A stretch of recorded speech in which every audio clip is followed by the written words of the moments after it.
একদম দুলু মিয়া। ঢাকাই সিনেমার শীর্ষ নায়ক শাকিব খান ও বর্তমান প্রজন্মের নায়ক সিয়াম আহমেদ দুজনের লড়াইটা হওয়ার কথা ছিল গত ঈদেই, তবে সেটা আর হয়ে ওঠেনি। ঈদে না হলেও মাস খানেকের ব্যবধানে আবারও মুখোমুখি হচ্ছেন এই দুই নায়ক। তবে বাস্তবে নয়, শাকিব সিয়ামের লড়াইটা হবে পর্দায়। সেপ্টেম্বরেই মুক্তি পেতে চলেছে তাদের নতুন দুই সিনেমা।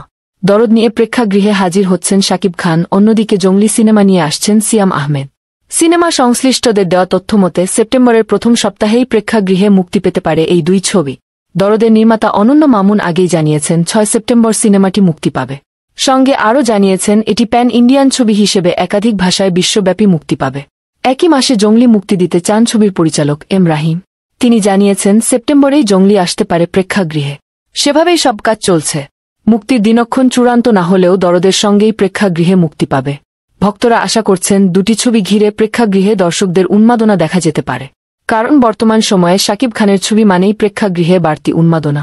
অন্যদিকে সিয়ামের সঙ্গে জঙ্গলি সিনেমায় রয়েছে বুবলি এবং দিঘির মতো তারকা।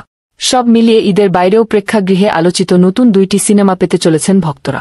ফলে একই সময়ে দরদ ও জঙ্গলি মুক্তির বিষয়টি ইতিবাচক হিসেবে দেখছেন সিনেমা সংশ্লিষ্টরা। ইতোমধ্যেই দরদের পোস্টার ও টিজারে ভক্তদের মুগ্ধ করেছেন শাকিব খান। অন্যদিকে জঙ্গলির পোস্টারেও তাক লাগিয়েছেন সিয়াম আহমেদ। সবকিছু ঠিক থাকলে এই দুই সিনেমা দিয়ে দারুণ জমে উঠবে দেশের সিনেমার বাজার।